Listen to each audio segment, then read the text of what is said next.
ladies and gentlemen, welcome to the Paul Brown Show. This evening, my guest will be Miss Joanne Spataro. She's a freelance writer and Arts Alive correspondent for the Charlotte Observer. How you doing there, Miss Spataro? I'm doing well. How are you today? Great, great. Welcome to the Paul Brown Show. I'm glad to be here. Hey, Joanne Spataro, tell us a little bit about yourself. Well, I have lived in Charlotte for 17 years. I've been a writer most of my life. When I was 13 years old, I started out as a child movie critic for the Observer. And from there, I did freelance writing. I was the editor of a paralegal magazine, since that's my day job as well. And I currently write for Arts Alive, covering arts events in Charlotte. And I also write for Creative Loafing, where I talk about news, events, and other art happenings. Hey, that's very interesting. Thank you. How did you get involved as far as in journalism? Well, it's very interesting. Going back to being a movie critic, I would read the entertainment section of the Charlotte Observer every Friday, and I noticed there was a kid there who would review movies every week. And every week I said to my mom, man, I know I can do this. And she said, well, why don't you just call them? I'm like, oh, maybe I should. And I did call them, and a month later I had the job. And it was a big moment for me. I worked for them for 4 years, and I learned a lot about myself and movies, and just had a great time doing it, and made a big impression on me.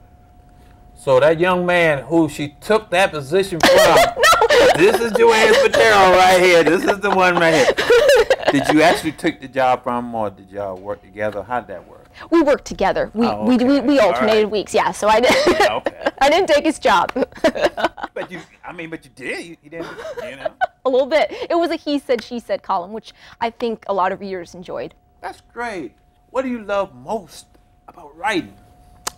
It's a great outlet for me. I know that no matter what's going on in my life, I can go to it and I will feel better. It doesn't matter what I write. I could write a paragraph about my day, a story, or profile. I love talking to people and doing interviews with them. And I know it's the one thing that makes me happy. What do you write about in Arts Alive?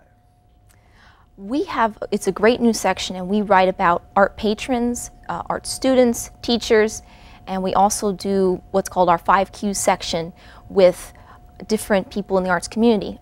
One of the ones I really enjoyed doing was Scott Passetti. He has an improv troupe, and that was really fun to learn about his craft and see how he approaches his art. Since I feel writing is an art for me, it's nice to see other artists out there and how they approach life. So it's a good thing for me. Working for the Charlotte Observer, how, you know, because that's a whole different type of area. How do you enjoy it? What's about it that intrigues you? As opposed to like other kinds of media? Correct. I think because it's intimate to read something. You know, people are waking up in the morning, getting their coffee, and so it's fun to know that they're reading what I've written and getting something out of it. I'm a big believer in, if you're going to write something, don't be indulgent. Be sure that it's helping people. So with this section and my other writing, I feel like I'm doing a service and helping educate people about something they may not normally know about. And you're doing a great job as well. Thank you. Thank you. What are some of the local artists in Charlotte? Let's see, there's Carmilla Jarvie. She does these very beautiful pastel / watercolors of women in water, and she does it in a way that evokes an emotion. Water is a very powerful element, so putting together people in the water creates a lot of emotion. What do you need to expose, what do we need to expose ourselves more to arts? I think we should try new things. I think sometimes we get stuck in a rut. You know, we go to the concert at the bar we know very well, or we go someplace because our friend told us they've been there before. I think they should seek out some of the new things that are going on in Charlotte. There's a new group now called CSO Pulse, and it's the Charlotte Symphony Orchestra's youth group. And what they do is they go to different events and different concerts. So one of my most interesting assignments was going to Madame Butterfly. And I went, and Stephen Brown and I from the Observer, we did a story on how people were going to the opera for the first time, and for free. So it was interesting to see how they reacted to something new. And the tickets free tickets brought them in the door, but hopefully planted that seed in their mind that, hey, this might be something I'd like to do in the future. And what was some of the feedback that you got from some of the people that attended that opera? They said that they loved it. They were mesmerized by the story. I think they realized they had a connection to something they didn't think they had before. The story of a Japanese geisha marrying an American man and sort of the fallout that happens from that. It's seemingly maybe no one could relate to that, but they could. And now that they have that familiarity, they are more likely to try new things. So what are some of the incentives that's there to get people more involved into the arts? Well, the free tickets were that for Madama Butterfly. I think events, youth events like I was talking about with CSO Pulse or the Arts and Science Council, looking at the paper always has different events, and just being able to seek out new things. What would be some of your role models in writing? It's going to sound cheesy, but it's true. My mom has inspired me in so many ways and told me, just go for it. And I always joke, my dad is my lifelong editor. I brought him a piece one time and he said, do we have time to edit it? But the point of it is he taught me how to be concise and to write well. My mom helped me to be lively and still does. And then my sister Eva, they always say a writer has the one person they write for. I write for her. I think of her reading it. So I would say my family's been very influential in my writing style. How do they feel about you writing in this generation? I mean, because I know you say they were entrepreneurs, and how do they feel about you writing, being a writer? They're excited about it. They always support me, always there to listen and maybe give some advice. I think writing is changing so fast now in my generation. It's no longer just print. It's not even just writing for one paper. It's about the online component and social media. So I think they're very proud of me for seeking out ways to get my writing out there and to never give up. And those are qualities they instilled in me, and that's what I carry through in my career. Looking back in life, what would you say would be one of the biggest things that your parents has done to you that has inspired you even today? That's a good question. You asked it, right? So it's good. I think it's a series of things that they don't give up. My dad is retired now, but he was a doctor for many years, over 30 years, and he wasn't with like a big conglomerate like CMC or Presbyterian. He and my mom had their own practice. Okay.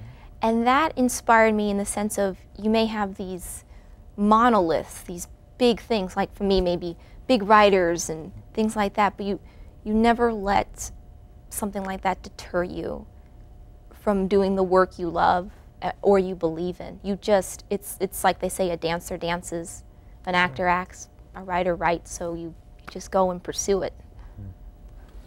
When you go to a lot of these events and you have to write on these situations, how do you get yourself focused to actually writing that article? Well, unfortunately, writing doesn't happen by magic. I wish it did some days. And basically my process is when I go to an event, I bring a notepad, my voice recorder. Okay. I bring that with me, and I basically just start, I kind of look at the room and see who looks kind of interesting or what they're doing, and then depending on the event, I'll ask them some very softball, easy questions like what brought you to the event tonight? What are you hoping to get out of this event? What brought you here? And some of those basic questions will bring out some great answers.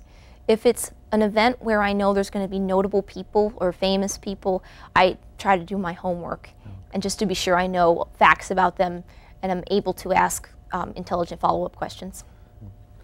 The Charlotte Observer is a pretty large newspaper. Yes. Industry. How does it feel to be in, writing for the Charlotte Observer? It feels like home to me since being so young, starting out. And being able to work with like Lawrence Topman, who knew me when I was 13, it's really nice to know that we're colleagues, and I'm free to pitch ideas that I have, and they show me things that maybe they'd like me to write about, and it's just a good experience. I enjoy writing for them. You also write for the Creative Loafing. I do. What is it about the Creative Loafing that may be kind of like different from writing Charlotte Observer? I think Creative Loafing it sort of takes a different perspective. It's a bit, when I'm trying to think of the word, I guess edgier in a way. It's okay to kind of be more opinionated in your pieces, and I've had a lot of great assignments. I went to the HRC Gala recently, the Human Rights Campaign. Yes, ma'am.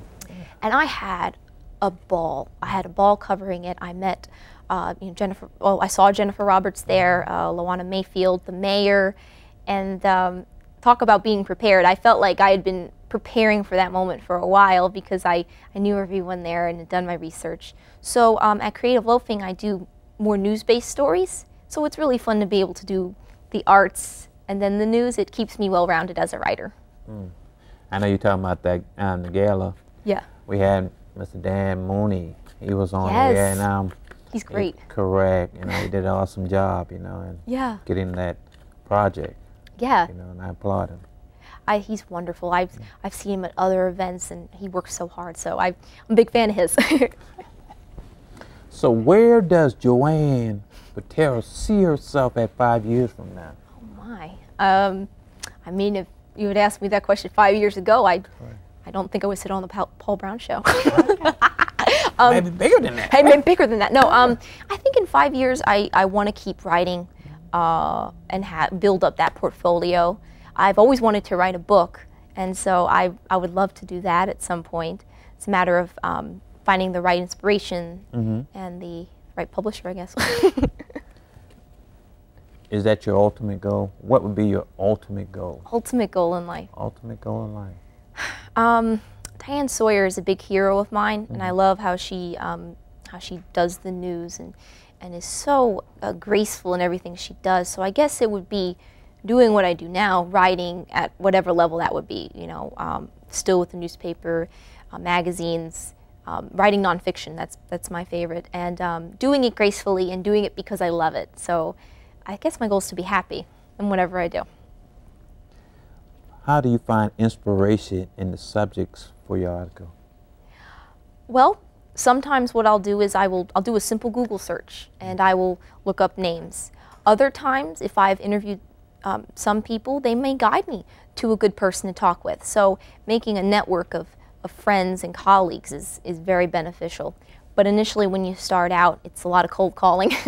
Yeah, a lot of cold calling and just going to different events, being seen. So it's about being socially active and also kind of doing your research online. How is that feeling of going to a lot of these events and seeing these individuals and being able to interview them? How does that make you feel?